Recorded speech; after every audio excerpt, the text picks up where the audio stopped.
you can close the wealth gap for a person. You cannot close the wealth gap for a population. My name is Oman Bansal. This channel is all about the mindset and the knowledge you need to get ahead in life. And today, we're talking to Luther Wissa. Luther Wissa wrote a book called The Race: What's Wrong with Capitalism and How to Fix It. I'm going to speak to him today to figure out what his beliefs are in creating a better, a more fair world. Instead of using capitalism as our basis of our society, we could use something different, something which enriches us all, something that makes it a bit more fair to compete in this world. Anything we talk about today with Luther are his own thoughts, but I do think that we will find some common ground because both of our goals are the same. It's to lift people up from poverty and systematically crush the wealth gap. With that, let's talk to Luther. All right, so we are talking to Luther Wissa, the author of The Race: What's Wrong with Capitalism and How to Fix It. And this is quite an interesting thing because I actually read a little bit of the excerpt here, and I took out some lines, and it said, just to kind of set the stage about what this talk is all about. We all dream of the day when the majority of Americans own their own homes, a day when families are healthy, children are loved and valued. We dream of a country where people work 20 hours a week rather than 60 hours a week, making a good living, that they also feel fulfilled in their jobs. The sad reality is that we are headed towards the opposite direction, where we are headed into a nightmare America where a mere 10th of the people own property, own assets, and America where children get fewer and fewer opportunities and suffer greater mental health and behavioral issues. We are headed into an America where work is even more meaningless, and to make a living, you must work 80 to 100 hours a week. So this book, The Race: What's Wrong with Capitalism and How to Fix It, is available on Amazon. But we want to talk to Luther today and get his take on what does he mean by this, and how do people actually prepare for something like this? And what does he see in the world that is happening? Now, these are, Luther, your opinions and your thoughts about what the future is, but we want to take a look at what you believe the future is and how people can prepare for it, especially with owning assets and things like that, because that's what this channel is all about: ownership of assets and making sure that you are set for the future and not reliant on someone else. So welcome. Thank you. Thank you for the introduction. Couldn't say it better. It's wonderful. Maybe we have a very similar, I'm not sure if you're an immigrant or not, but I am actually an immigrant. I wasn't born in the U.S. at all, actually. I was born in Egypt. Yeah, okay. And I came when I was 13. But, I knew I was coming since I was very young. So, since I was 6, pretty much I knew my family was going to leave for the U.S. at some point. Mm-hmm. So I always had this mentality that I was going to go to the U.S. Not that I learn English or anything, but, and the reality of what you learn, and I'm sure you had the same experience of seeing the U.S. as the promised land. I'm going to use that term just from my own background. I'm not sure. I originally, and I don't know if you know this in the book, but originally I was a pastor for a tiny bit of time. And I've done multiple things in life. So I kind of take, the book is taking that point of view from all the places I've been in life, which is a pastor, a trader, investor in real estate, salesperson, and basically examining capitalism with all those telescopes, let's put it that way. Got it. And capitalism obviously is wonderful, and that's how we got to where we are. There is definite good, positive things about having capitalism and private property. I believe in all that. Well, but there's some serious issues that people, and I saw your channel and you started talking about it. It is, what you have in the past does not mean is what's going to work in the future. Okay. Quite simply. And that's, we should know that by all of history, monarchy versus, communism, whatever. What you have in the past does not mean it's what should be going forward, the same thing. Right. And and the idea is we have to examine, first of all, is anything that we have as a foundation for what we're doing wrong? That's how so, you have all these things, we all do, that we learned, and we just kind of, they're already programmed in somewhere, they're baked into our psyche somewhere. And some of that is not good. And it's not that easy to distinguish what is good from what is not good, because once you get it, you kind of, there's a quote I say a lot in the book. It says, it's very hard to distinguish when something is repeated a lot. It's very hard to distinguish truth from something you repeat, because you repeat it, you think it's true. Absolutely. And everybody knows that, that's how Hitler said, you just repeat a lie big enough and people just believe you. Advertisement, it's the same, everybody does the same thing. And we do it to ourselves, and we do it to our kids, and and the society does it to us. So all sorts of things that are out there that we think we are very clear on, that we're not necessarily clear on. So that's where I start with the book. And basically, when I was a kid, when did you come to the U.S.? When I was 13. Oh, really? Me too. Okay. All right. So exactly the same age. That was a setup. That's good. So, yeah, right. So I had a class that I think it was Social Security, Social Studies class, who was talking about the wealth of nation. Right. And he says, do the best for you, and it will be the best for others. That's the idea, the baker, we don't ask the baker. I quoted in the book, we don't ask the baker. We just ask him for his self-regard, and we don't talk about our needs. We just tell him, what's good for you, and whatever works for you, that's what we're going to do. So I start with that, and from the day I heard it, I didn't think that was right. And I still don't think that's right. And that's really the book, is me replying to that statement. But creating something is wonderful, and I think we should continue, and absolutely, like you're saying, with taking care of yourself and the future of automation and how hard it's going to be for a lot of people to do anything. It's because of the point of view that we have. We're all indoctrinated, different ways, different people, household, television, whatever it is. Much of what we think has been given to us by other people. There's no doubt about it. Some of it is good, some of it is bad. Yes. What is the core belief that you believe is one that is being indoctrinated to people? What is being taught is what? That point. So that point that says, do the best for you and it will be better for other people. Mm-hmm. What we need to do is flip it. Mm-hmm. So what you say is, do the best for other people and it will be what's best for you. I see. The same statement doesn't make any difference in how it, capitalism is literally the same. It's actually what you want out of capitalism. Mm-hmm. The benefit. You're saying benefit society, whatever it is. And that's what we want. We don't care about the individual that he's going to be rich. We're saying, okay, it's better for other people. Everybody's happier. We find the cheaper thing. We find that's the whole point. That's what they say capitalism is good for, is the invisible hand of the market picks whoever does. Well, what is it picking? What is the invisible hand of the market picking? It's what's best for other people. I mean, the way I think about it is capitalism is amoral, businesses are amoral, and we need to keep that in mind, because what happens when we actually join a business as an employee, we think that they really care about us, like we're part of the family, and you'll hear businesses say that too, like, hey, we're part of the family, everybody's here, doing the kind of the same thing, and that's meant to motivate a team, right? But some people take it to heart, where they're so in the family that when they get let go, they're shocked. They're like, how could you let me go? You're my, like, almost like you're my parent. That parent-child relationship is kind of built into the mindset of the worker.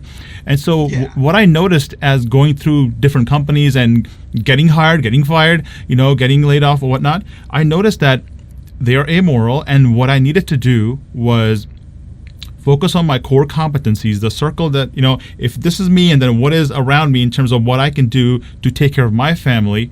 And I said, okay, let me take care of this, and then let me focus, and then let me see what I can use outside of my core circle of friends and family to build a future for myself, and also B, affect the outside world with what I do. And so what I found was, if I don't have an idea, for example, to create this iPhone, what I can do is do what I do best, which is do a trade, do something, whatever it is. I sell an Apple, whatever it is that I do. I generate some cash and I put it into Apple, and Apple knows how to allocate the capital well enough to create the better and better iPhone, to create more and more value, to therefore deliver value, and therefore deliver value to me and my family. So that's kind of how I took a look at it.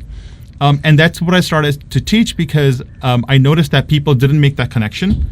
They just said, I am me, and that is the other, the corporation, and the corporation is evil, and I am not evil, therefore I don't want to associate with that. Versus the way I look at it is like, okay, well, what you want to do is you want to use that corporation, and you want to take value and then go and do some good with the value. For example, my mom goes out into India and she sponsors kids who are orphans, and she pays their entire year of education. That is amazing. Make 1-to-1 impact. That's amazing. And you have to have the thing that the world works on, which is money, to do that kind of stuff. So that's the kind of mindset that I have. It comes down to all of us. Okay. Right. We are all, as humans, we are double-edged swords. We can do good and we can harm. It's a standard in all of us. There's nothing inherent, and it's the same thing for a corporation, because what is a corporation? Just humans. What is a government? Humans. That's what you come down to. You just come down to human, and you realize it doesn't matter who it is: governments, corporations, any institutions, an individual. It's the same exact scenario. They have two options. They can, with whatever power they have, whether it be little or enormous, they can do good or they could do harm. And we kind of do the same, both. Often we have to kind of do both. That's how it works. There's no way just to do the good and never harm anybody, and never, it's kind of, we just think that we're not harming anybody, but it's kind of it's a given. As you do what's good for you, somebody somewhere is basically getting harmed down the line. And that's what I think most people don't realize that's just how it goes, because it's hard to think of yourself as someone who harmed anybody. But it just, that's the nature of, as there's more automation in the world, now it's so blatantly obvious that nobody can say, no, that doesn't happen now. But before they could say that, because it took so long for the consequences of one person going up to show that the other people are going down. Now it's happening so fast that it's like, people are just not even, they can't cope. By the time you learn a new skill, they're off to the next thing, and the computer is doing that, and you're done. And everybody's expecting it to get worse. That level of progress, which is it's wonderful. We want progress. Nobody's, but we have to also acknowledge the outcome of all this constant racing. There's a lot of people being left behind. Yes. And like I was just watching an article about this riot on the Capitol. Yeah. And a lot of people, our color or darker, say, it's racism. I don't think it's racism at all. I think it's despair. I think it's people who are not finding any solution to get out of what's going on. They look in the future, and they look at their kids, and they don't think their kids have a good chance in the future. There's always, I always look at things as a mixture rather than this or that. So it's not like, okay, it's totally racism or it's totally despair. It's a gray area, right? There's if you had a matrix, racist or not racist, despair or not, no despair, you'll have 4 possibilities, and those 4 possibilities exist in the population, right? Sure. In different quantities, right? So that's how I look at it. It's always gray, and depending on who you're talking to, you'll get a different story. And with the point you're making about that what we see in the public out there is economically motivated. It's right. It's true. There is a huge segment of the population who's economically not ready for what is happening, what has already happened, and what will happen. So if your job, but the thing is, they don't even have the tools. They don't even have the education to figure out what is actually occurring, because a lot of people just say, well, the immigrants are taking over all our jobs, it's all being outsourced. A lot of those jobs cannot be given to people on shore because you don't have the same skill set sometimes. I've actually come across that in my job, where when I try to look for somebody, I cannot find the right resource at even remotely near the right rate. So I have to be either I pay twice as high, or I have to go offshore and get somebody else, and then do that. And so there's a lot going on there. And I agree with you that it's economically motivated. A lot of stuff that we do in public is economic. Oh yeah, and globalization is, again, double-edged sword. Lifting a ton of people. Both, India, China, fantastic, raising a lot of people who have terrible lives and making their life a lot better. And on the other side, making some people out here's lives difficult. And it's one of those things, like, are you going to just say, oh, no, we don't want to help them out there and we're just going to deal with us? Well, that's just how it works. If you want a global system, these things are going to happen. And as you become more globalized, it's only going to get worse. So again, so this is the contradictions that I deal with, is that we have these things, that these forces, they are in opposition, and they're only getting more in opposition. They are not becoming more aligned. And that's what I try to bring someone. I really try to get it from every side, because my book, there's so many books out there about statistics, and they'll give you, and I try some of it, but it's not a lot of statistics. Because I think the point of changing people, how do you change people's minds, is not by saying there's statistics and there's this statistic, look at this and look at that. First of all, they can be skewed. Second of all, people don't believe you. There's all sorts of stuff. But when it comes to a moral argument, it becomes something that you cannot get away from. Right. And that's what I do in the book, is I put a moral argument laced with statistics, laced with what almost anybody who looks around can tell, in what we need to do with something different. Now, like to your point was creating value and creating assets and having something. Everybody is looking to have, protection, because it is so uncertain. The future is so uncertain for a lot of people, and we feel like, so what do I do? What can I do to protect myself? And that's perfectly, good and honorable, really. But the thing is, more and more people have the majority of those assets. So, or a smaller amount of people have the majority of those assets.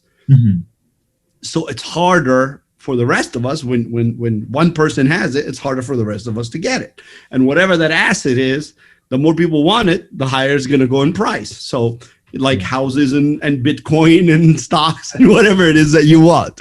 So supply and demand. So it's a race where the end goal keeps moving. That's what we have going on, and it's moving very fast. Got it. The finish line just keeps going farther and farther away. Got it. Okay, I think I understand your central point now. You're saying you're saying there are these limited resources which are sort of being collected towards a certain percentage of the global population. Let's just say 10%. I don't know what the exact percentage is, and they're collecting. It's like one. Oh, is it? One. Oh, okay, all right, 1%. That's horrible. And then the rest of us get a smaller pie to share. That's a good point. It is happening that way. Your point towards alignment with the future. I look at asset ownership as yes, it's a protection. I also look at it as alignment. So what that means is, so let's say if the 1% is going this way, right? Okay, we talk about the K-shaped recovery, K-shaped economy. Right? They're going this way. Okay, and the other guy, everybody else is going this way, right? Okay, how do you align with this trajectory? Well, you got to own the same exact thing. Well, you mentioned the point, hey, there are less and less assets to acquire. True. However, even in that situation, we got to own whatever we can out of that tiny percentage it's left over, just so that we can align ourselves into the same direction, right? The other point I wanna ask you is, so there is a mentality of a zero-sum game and not a zero-sum game, right? So the way I look at it is like, okay, this pie that you currently describe is actually also growing because we're creating value. What are your thoughts on that?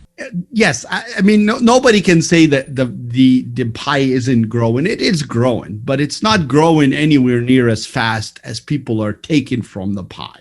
Yeah. So it's growing, but when you factor in all the other inequities, the growing pie it barely gets to most of the people that are involved. The inequality is growing faster, is what you're saying. Right. It's so and even the idea of the pie growing has a problem because of the forex. Okay, so the currencies, they level the playing field. It takes decades, but currencies, as they fluctuate, they end up leveling. So once, the U.S. currency was a lot more dominant, and as the U.S., manufacturer, whatever else kind of sinks, then other countries go up, or in my example for Egypt, as our production is lower, then we lose, all of people in Egypt lose, because now our currency went down. Doesn't matter what you did, your currency is worth, 1/3 of what it used to be, and so there you have it. So there's some serious problems in the growing pie kind of, kumbaya situation, because it doesn't, we're all everybody's just jumping to try to get more of the pie. And when you have really big hands to take a ton of that pie, there's not much, even if it's growing, there's not much left for anybody else. and those hands are getting a lot bigger with with the internet and computerization. Those hands can just go everywhere.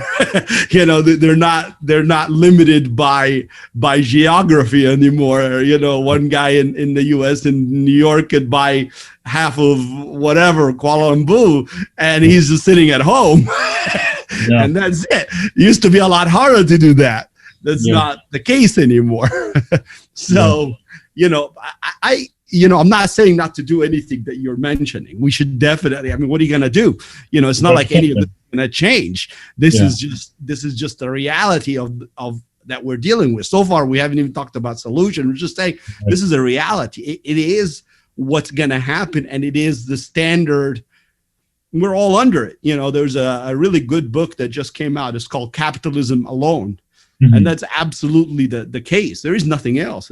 There's no other options at this point. Even China is a capitalist country. So, that's it. Everybody who said capitalism is not going to work has thrown in the towel, and they're basically a capitalist country, whether they want to or not at this point. So we have to work in the framework we have. And of course, if the framework is that, you have to find some ways to have assets. For me, like I found a house, I spent a ton of money fixing it and I learned everything in it, electricity and plumbing and everything. And I did it, and I rent it, and I could do it. I have a couple, and that's how I did it. I'm also a stock trader. I'm in sales, so you do what you can, and you try to save money, and you find an asset to buy and get in on before, those assets get out of your reach. But it's unsustainable. This is not an answer for 50 years from now. I'm not sure if it's an answer. That could be something I can tell people 50, 100 years from now. Mm-hmm. What would that be? I mean, what would you tell someone who has no assets to start with? Mm-hmm. What are you going to do? You have to get cash to have assets. And as they go farther and farther away, that race becomes ridiculous. Yeah, it definitely is a race of ownership, and which is why I beat the drum of trying to closing that wealth gap by actually aligning yourself with that asset ownership race that's happening. You can close the wealth gap for a person. You cannot close the wealth gap for a population, because you're telling however listen 100,000 people. Get something. Okay, which the 100,000 that can afford it will do it. Yes. Which will make it harder for the second 100,000 to do it. Yeah. Right. It'll just make it harder for the people under them to do it. And then it'll make it hard for the people under them to do it. Right. And unfortunately, that's just the reality of capitalism. But we don't think about it that way, because I've never thought about it until recently that way. But that's how it works. We have. For me, I was just taking, a huge step.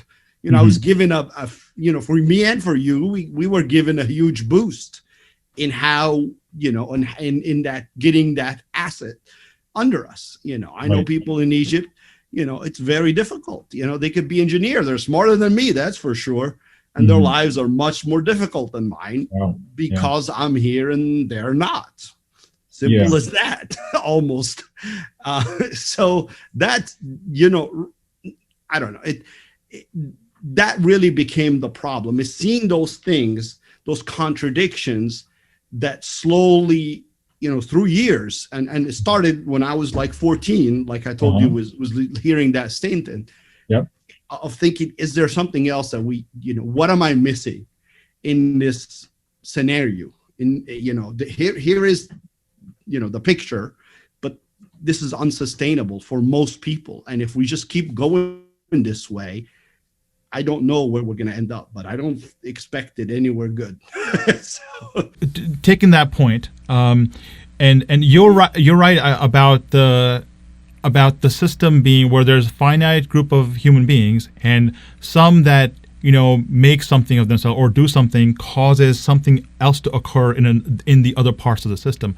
Now, for example, and I often talk about these things in this term, and a lot of people don't think about it this way. Let's say if you go out there and get a job.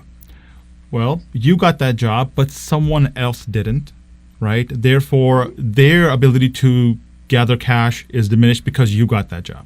When you were a trader and you sold a share, somebody else either lost money or gained money because of what there's always this kind of thing happening in the system. So there's always a give or take, right? When you choose to buy a car, you're impacting somebody else because you gave them a job. All that kind of stuff, and so every single thing we do is an economic decision. But what I wanna talk, the next step on that is, you asked the question, hey, what's the future? What does it look like?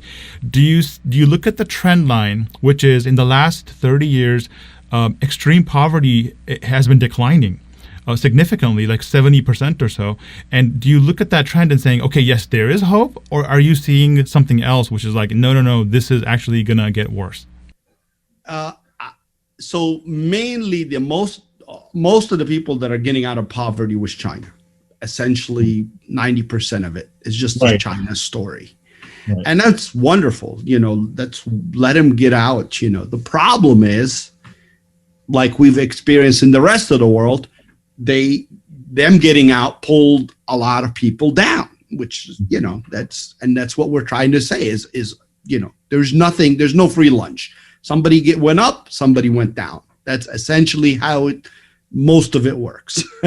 And eventually their currency will get stronger, which will make it even more difficult. So that's just how it works. And the people's need to say that that's not how it works is, I think, the problem. Is we don't want to confront the fact that there's other people being harmed. But the reality is, if we look at American capitalism, let's forget about, before China rise and whatever, there was a lot of problems to keep the American capitalists making extra money. It's how it works. We are all this way. I mean, I worked for Verizon for years. That's how it works. To grow on the stock market 8% every year, they have to do a lot. They have to fire people. They have to raise their quotas every year and make our life more miserable every year, or pay us less. They have to figure some way. I mean, there's no way to just rise 8% without doing anything. I mean, it doesn't happen. How? Right. There is no. You either take it from another carrier like T-Mobile or Sprint or whoever. Right. Or you take it from your employee, or you raise the prices on your customer. It doesn't. Money doesn't show up from nowhere. So you create value by giving someone, and this is the simplest thing in capitalism. Is what is creating value? Is I'm going to make something for $5. I'm going to sell it to you for $8. Yes. That's the simplest thing in that is the end in all capitalists, all transactions in the whole world. Whether advertisement, Google, Mac, whatever, they create it for one price. After they pay all their employees, they give it to you for a different price.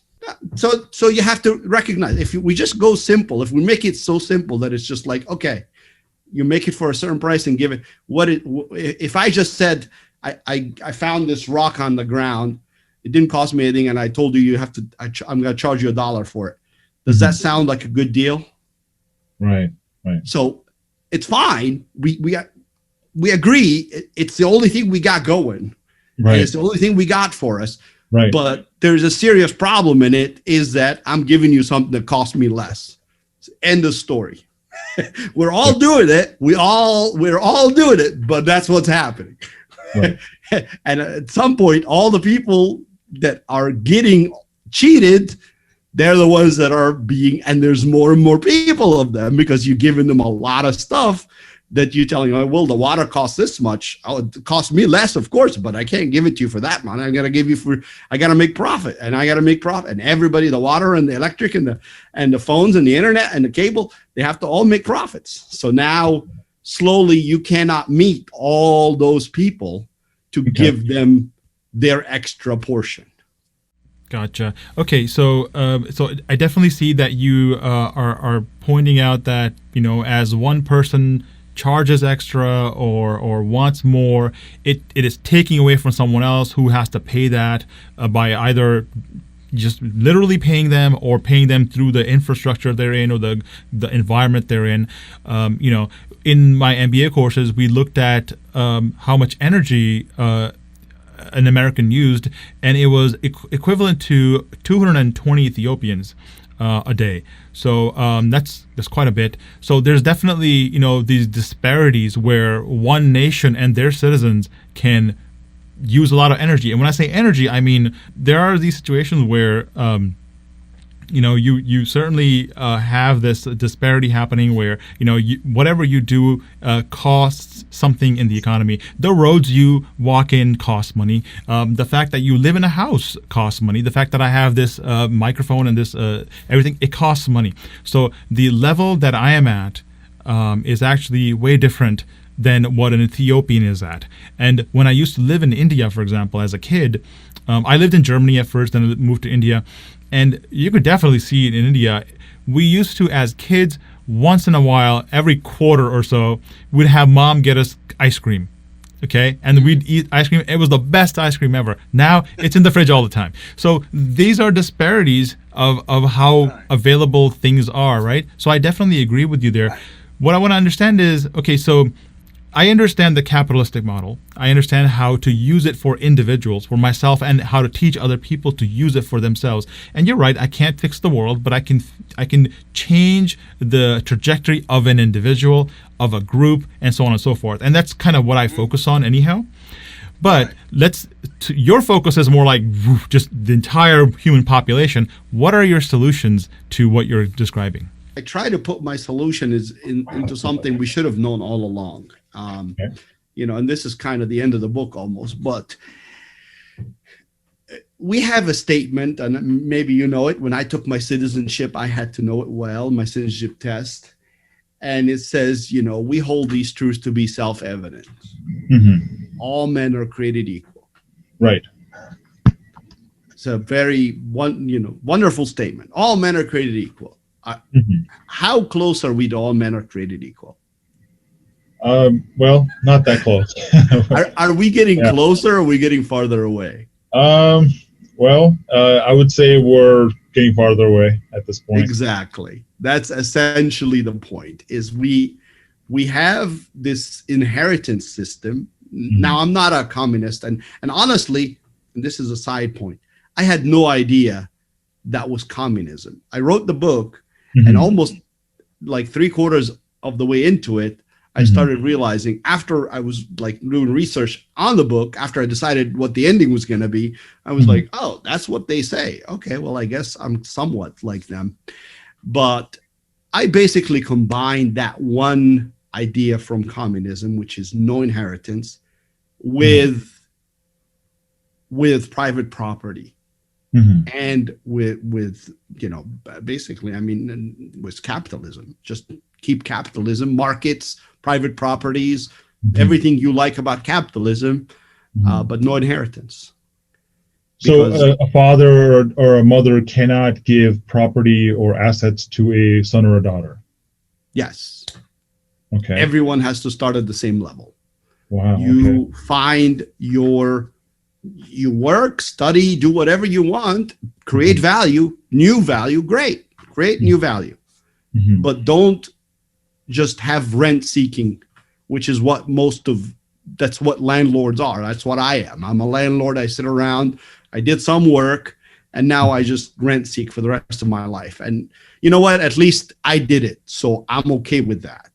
But if you didn't even do it yourself, right, then I think it's actually wrong that you should be giving it to the next generation, because then everybody does it. Because what we say to one person don't do, mainly the king, mm-hmm. we 250 years ago said, oh, the king should not be giving his stuff to his kids. That is wrong. Mm-hmm. And then what do? We all turned around and did the same thing. Do you see that as fair to have a person put in their life's work and generate value mm-hmm. for themselves and for kids? Because we are wired to protect our kids, wired to, we are mammals, so mammals think that way, and we are wired to help our family. So I would definitely be the person who says, okay, yeah, I would definitely want to leave something for the family. But I've had this chat with my wife, and I think of it as, here's what we landed at, that we are not going to raise, so I'm having a daughter next month, by the way. And so, oh, wow, congratulations. First time, so I'll let you know how that works out. But first kid? First kid. Oh, wow, okay. Yeah. And then, so I was thinking about this. I'm like, hey, my efforts could potentially raise a bratty, a kid who just like, hey, I don't care about anything else because my dad's got it all. So what I wanted to do was make sure that I'm thinking about how to raise this person. And to your point, it's not going to be like, hey, dad's got you covered and you're good. It's going to be more like, here are the skill sets to win in the market. Here are the skill sets to be a better human being with empathy. And then, yes, when it comes to education, I will assist, right? But I'm probably going to spend and enjoy my life and not going to be like, okay, I'm going to save everything for my daughter. No. I'm going to make sure I'm spending. But sure, there could be something that goes to her, right? Do you see that as not okay, or do you see that as okay that some of what I want, because of my own will, goes to her? So again, we're living in this system. Mm-hmm. So in this system, what can you do? do is try to help your kid have as far out in this race as possible. Mm-hmm. It's just a disaster of a race. There's people way behind you. There's people way ahead of you. And you just want to get them as close to the finish line as you can do. Right. It's kind of a standard because that's what we've all been. That's the system. That's what we're all living with. We can't, we don't see any other way. So so my desire is I don't want them to start way back where I started from. Right. I want them to start somewhere close. But that's the thing is when you do that, and the next person does that, and the next person does that, and the billionaire does that, and the trillionaire does that, then, the kid born in Africa with parents that don't have anything, he's been lost. Or the kid born in India or the kid born in Egypt, he's completely just written off to no man. And that it isn't something that's gonna be fixed, by you doing anything different. I'm not telling you to do anything different because there's no way to change. This has to be a national, huge. Like I said, I'm not looking at you or myself or my parents or these small things. And you can't, it's fine. Most people are going to help their kids and it's good, education, cars, whatever. The problem is when they have so much that they can control. Like I saw a funny video. It was talking about one of the Walton family. And it was like, she's one of the richest billionaires in the world. What did she do to become one of the richest billionaires? She was born. Great. So, so that's the problem. We don't like that when it's a billionaire, but then we look at our own lives. We're like, yeah, that's good. Yeah. That's the disconnect. We have this thing, we see it when we looking at other people. And that's what they did 250 years ago. They saw when they were looking at the kids, hey, how come your prince gets all the lands, all the everything, and we sit around here get nothing? That's not fair. We hold these truths to be self-evident. Right. All men are created equal. So it's equivalent to saying don't steal, and then you go around and you start your own heist. It's just how we're wired. We don't see it in ourselves. We just see it in other people. Oh yeah, we really shouldn't have billionaires giving their stuff to their kids. Yeah. But so do you feel that? Yeah. It has to be a standard. It can't be, to them it's fine. It's bad for them, but fine for us. That's my next question. What do you feel about that scale? Because the scale of, let's say if you're a thousandaire, you have a couple of thousand in the bank, or you're a hundredaire, you got up to 1 million, you got up to say 5 million. You got some amount which you can consider either middle class, upper middle class, or quote, upper middle class, or not super rich, just you're kind of like well off, and the billionaire sect, which is just another level. It's like comparing my size of my iPhone or something to the sun. It's just like so different scales, because of billionaires, their wealth is growing so fast that you cannot apply the same logic. It's like, hey, for example, if a billionaire gives up 90%, they're still billionaire. They're still so what do you think about that? There is a level where you don't think about, you can't maybe think about the percentages, but you got to think about dollar amounts or amount. So what do you think about that? That's what the book started as, because I never heard about any of this. So at first I thought, well, they can only give, let's just make the maximum inheritance $1 billion. That's the maximum you can get. End of story. I'll just do that. That's where the book started. And as I sat there and thought, okay, so why would we say that when our own statement is we hold these truths to be self-evident, that all men are created equal? If that is our standard, if we quote, that is the most quoted English sentence in the English language, by the way, the most quoted English sentence in all of books is we hold these truths to be self-evident. All men are created equal. and the reality is astronomically different from what we propose, that is so self-evident that 250 years ago it was so self-evident. 250 years ago it was self-evident. It's apparently still not self-evident, but that's just human nature. We don't see what's right in front of us a lot, because that's what the system says. That's what you do. What should you do is give your kids everything, try to make them better than you, because that's what we hear. That's what our parents have done for us. That's how I don't mean it in a bad sense, but that's how we're indoctrinated. That is how it works, is we're taught that is the way to do it. That is the way to make a better world, is to, give your kids as much as you can.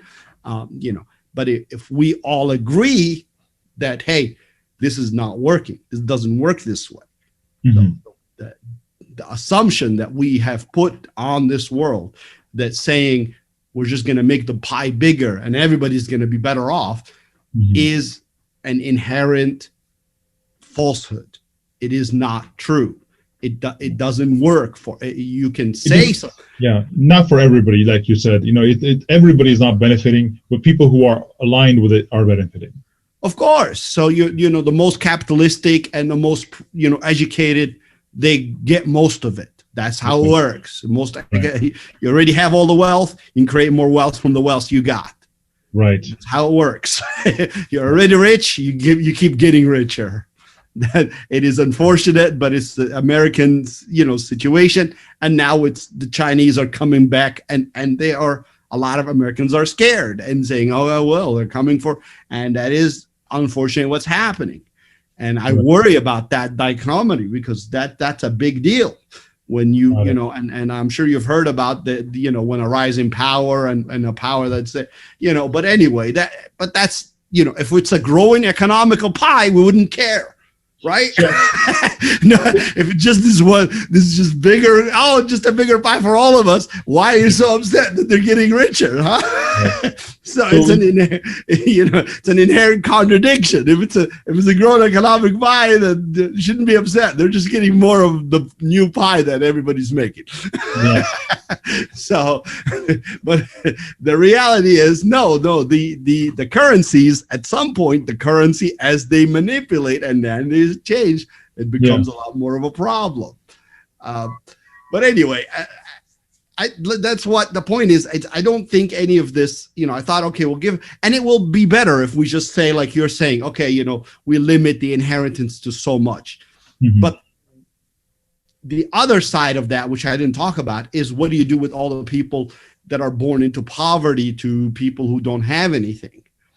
And that's the other point, is you have to give everyone a specific amount. And that's what I put in the book, is you get the same inheritance. Yeah, so there's you're basically got it. You're saying exactly. You have a lower limit that everybody starts at this limit. That's a good thing to have, right? I think that's a really good thing to have, where you don't start at 0.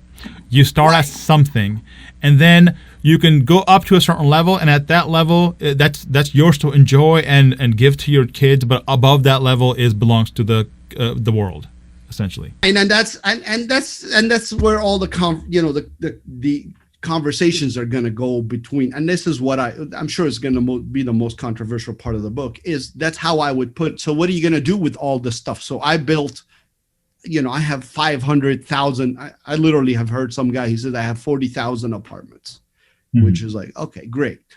So he has 40,000 apartments. What are we going to do with that 40,000 apartments if he's not going to give it all to his kids?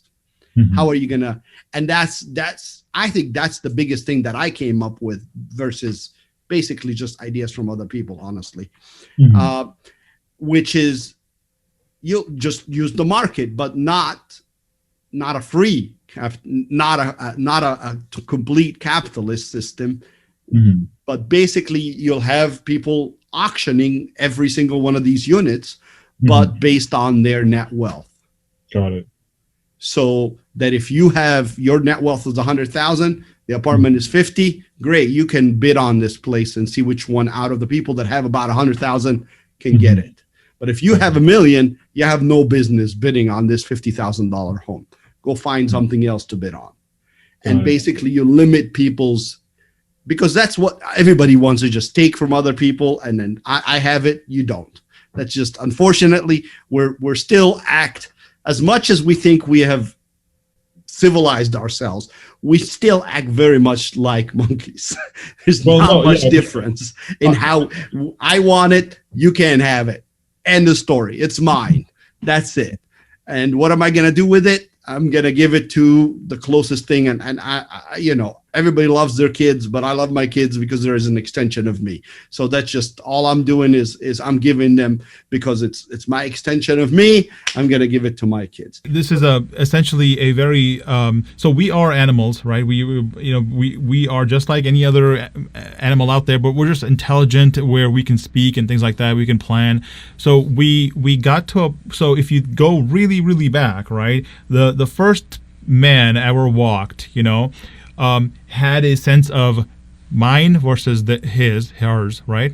And had a sense of, okay, I killed this, I ate, I brought this, it's mine, you cannot have it. And then, by the way, here's my progeny, here's my, you know, wife, they can have it because they're part of me. So this is an ingrained biological need, right? It's not social. It's not a social thing that is. Well, hold on one second, right? All So right. there's a biological need to say, I'm fed. I'm making sure I'm fed in the future, and I'm making sure my wife and daughters are fed in the future or whatnot. And then on top of that, what we did was we said, okay, but we need protection because this family is vulnerable to other chaos. So we said, let's go ahead and make a little club, a gang, okay? And all these different families, they have their own little situations. And guess what? Yeah. In this family, because we got to go through the winter, we're going to make sure that we pool our resources, meaning once I've eaten it, I pool my resources, and now for the winter, we're going to all survive through each other's resources, right? So there that came about. So now that grew to a kingdom, and that grew to a city, and blah, blah, blah, right? So that is how I believe we came about. And so it kind of aligns with what you're saying, where you have enough, you have a lower limit, and you have, then the rest of it is like communal, or you have whatever you have, and then the portion above that goes to communal. One of the questions I have in this current world is, let's say if we dictate that, okay, $1 million is the top line, right? I'm just making for an argument. 1 million is the top line. You can have $1 million. Above that, it all goes to the community. You cannot give that to your kid. So in that world, what are the incentives that someone has to create an iPhone, to create a MacBook Pro, to create a table, to create a sneaker, to create a bus, to create everything that you are currently sitting around? So, your own benefit. I mean, why would you not do it for, if you create Apple, did you not become a billionaire?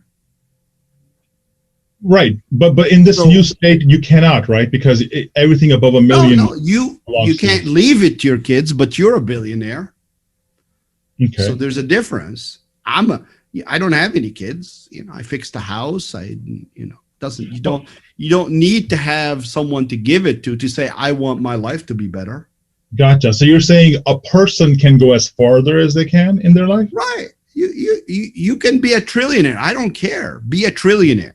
I don't actually, in the book, I think it's better to not have income taxes at all. Forget about income tax. Let them have as much money as they want. If they are, like to your point, where Apple can actually use that money to do something good and they can do something I can't, let them have as much as they want. I do not care.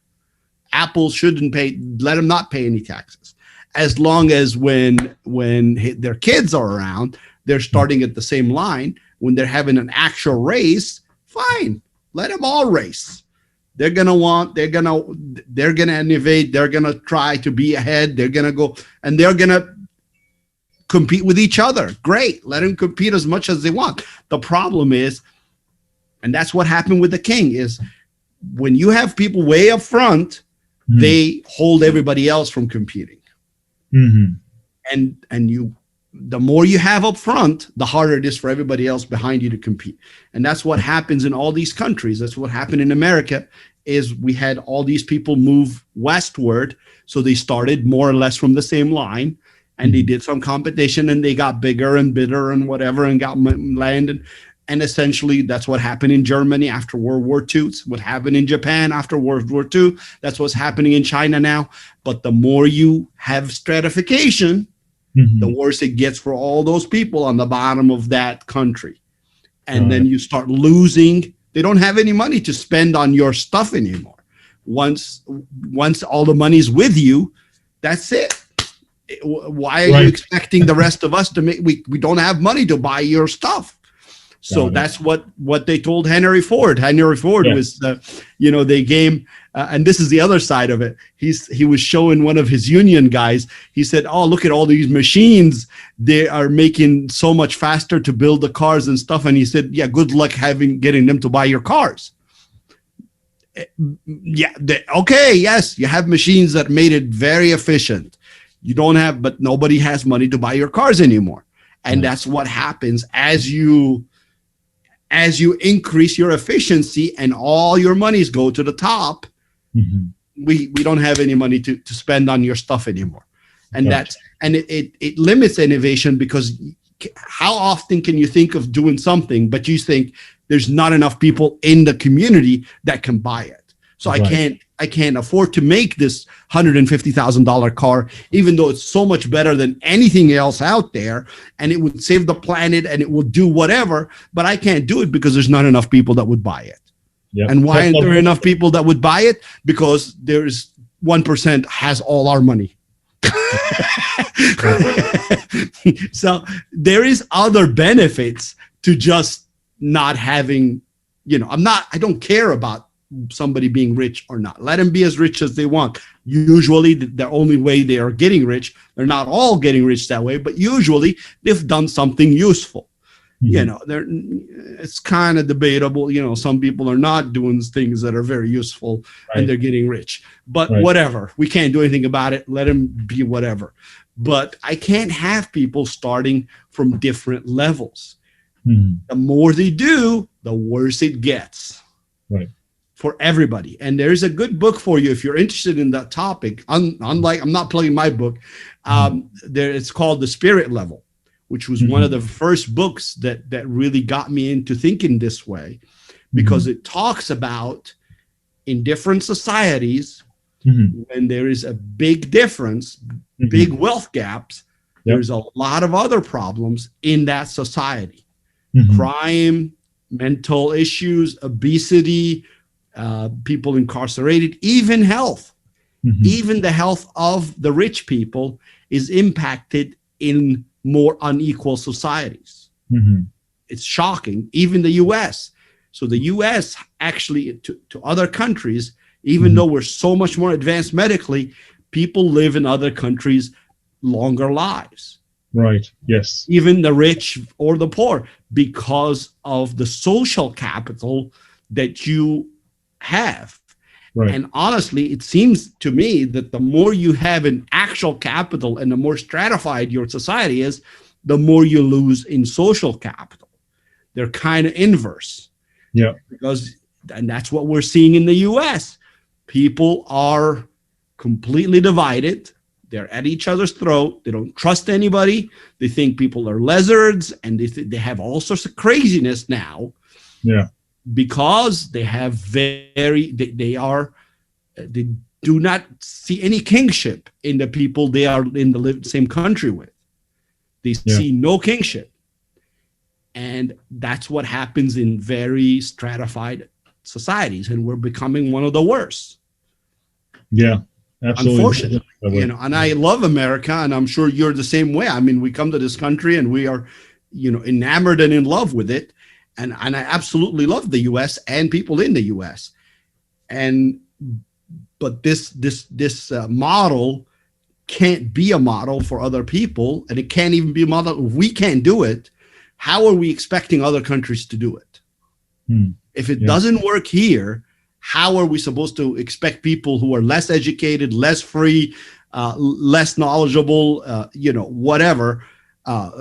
How is that? How is democracy and capitalism supposed to work there? if it's not working here. I do think there's some progressive values that are coming into play as millennials get into politics. There's the talk about UBI. That's kind of where where like you give something to everybody essentially, and so you basically are born with something on the bottom level, and also you take some of the things like colleges and things like that, make them free. No, I don't think college should be free. I don't. Okay. I think it's. College is free in Egypt. It's a disaster. Oh, is it? It's a disaster. What happened? Well, first of all, everybody's educated. Is that I don't know. It's very difficult. I mean, you have to be, to actually get into a decent college. Yeah, of course, you got to get like 99 on your test or 100. Mm-hmm. It's like the SAT here, but but then you have just college educated people doing nothing. I mean, it's still the same problem. You have hundreds of thousands of people that don't know what to do with themselves, and they don't have any prospect. They don't have any money. And because the more the wealthy cheat, the worse it is for everybody under you. So the wealthy are very unconstrained in Egypt because politics is a disaster. So they are just squeezing the hell out of people there, and it's free college. Good luck.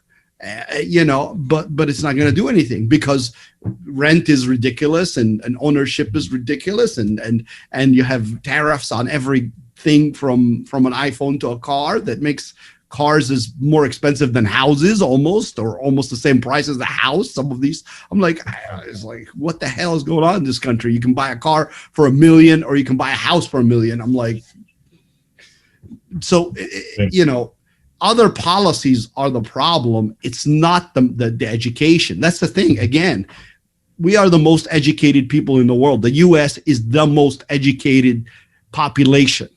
Mm-hmm. And look at us. Yeah. So education is not the answer because those asset prices are just going up. They just keep going up. And I just own them all. And I don't have to do anything. They're just going to keep going up. I don't have to do anything. As a matter of fact, what I do is I'm a venture capitalist, and now I get a little piece of every new invention.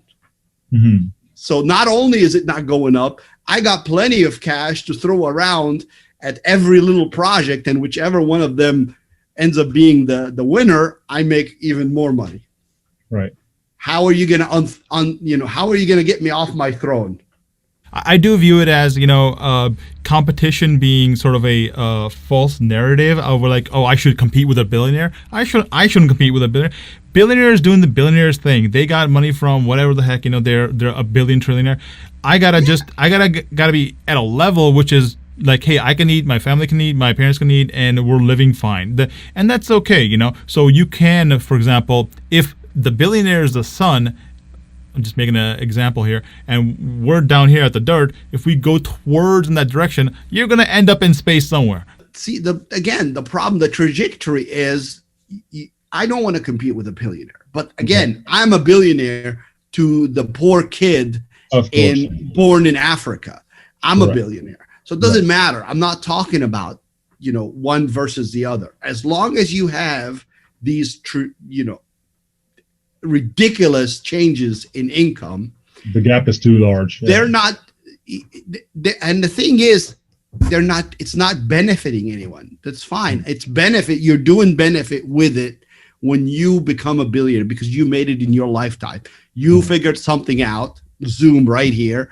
He did something we all wanted to use. Yeah. And he became a billionaire. I have nothing against. It's wonderful. Let him have as much money as you want. I don't want to compete with him. He's fantastic. He's obviously fantastically smarter than me. Yeah. I don't have any problem with it. My problem is when my kids and your kids and the African kid wants to compete with his kid, it's impossible. It's impossible. Because no matter how smart my kid is, so I put it this way in the book. Do you think it's fair I don't know if you play chess, but I play chess all the time and I use chess a lot. Mm-hmm. Let's play chess. This is my life. Here you go. Here's a king and 2 pawns. Mm-hmm. Let's see what you're going to do out of it. Now you have to compete against somebody who's got 15 queens. How's it going to go? Right. It's a different story. Who should we make? There's a new AI that's really good at this. He's like the best chess player ever. Is he gonna do anything against 15 queen with 2 pawns or 10 pawns? It doesn't matter. It is completely completely so badly done that it doesn't matter how you try to fix it. And why are we doing that? Why is that a choice when we already said we hold these truths to be self-evident that all men are created equal? So you've already said it 250 years ago or 300 years ago. You've already laid it out and said, this is what we believe. This is our values, but we can't live up to their values because we force ourselves to not do it. We just blind ourselves to our own values. The same is what happened with slavery. The same is what happened with women. We have these values that we, for hundreds of years, are completely blinded to them, so that we think we're doing something great when we have slaves and we're yelling at the king and telling him all men are created equal, and we're going home and beating our own slaves. And we don't see that there's anything wrong or contradictory in how we're talking and how we're acting. And it's just how we are. It isn't anything new. It is human nature. It definitely is human nature, Luther, and you've given me a lot to think about, and all the audience as well. It's interesting how you put these ideas into words, and you're right. It's a different play on what the future could hold if we actually did something like this, and the world could be drastically different. And I'm not sure how you would implement it, but it would be drastically different. That's my vision. I don't see any way out of. I mean, I get that you have to try to help yourself and your family, and I get to try to build wealth because you have to in this environment. There's nothing else to do. But it's unsustainable. This is craziness where, I don't know where we're going to go otherwise, because we have to have something, because just, unlimited growth on a finite planet is not possible. Of course. Yeah. Even if we tried to go to Mars, and that's what we're going to start doing. Just try to, it's just, let's live up to our self-evident truths first, and then see what happens. I think that's a lot more realistic, even though it's so out there.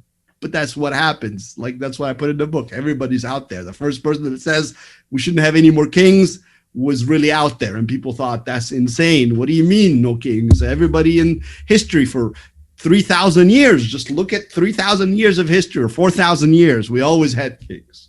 Yeah. Because that's just, everybody brainwashed everybody else. That's what happens. The king gets all the stuff with his kids, and then we're all just gonna work the field for him and make him rich, and that'll be great. Why don't we just all live that way? Amazing thoughts, Luther, and a very a different kind of view, and also something that, hey, if it works out, who knows? Maybe you'll be quoted sometime in 2150. We never know, how these things work out. So I want to point out that your book is called The Race. What's wrong with The Race? What's wrong with capitalism and how to fix it? It's available on Amazon. Luther, do you have any parting words? Any ways that people can reach out to you and check you out more? I mean, I'm online. I have a website that's not very good yet, but newrace.org.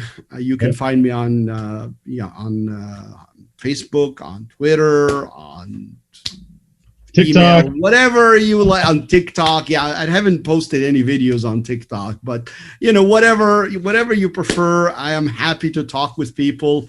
My phone number is actually out there because of my work. It's probably all over the internet. If you want to even call me, it's all over the internet.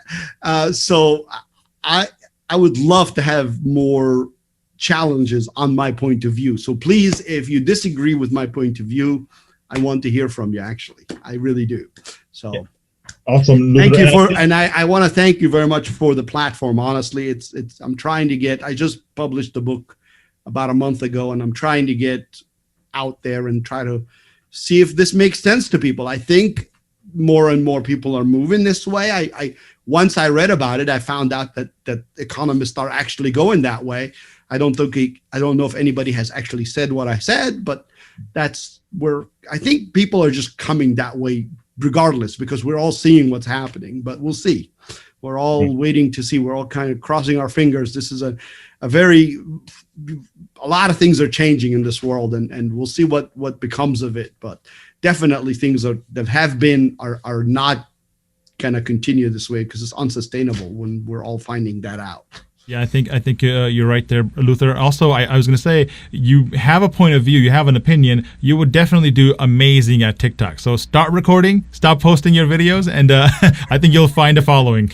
All right, thank you for that. I'll definitely start. I'm about to leave for Egypt. Actually, I decided to live in Egypt for a little while, so I'll probably do some TikTok from Egypt soon.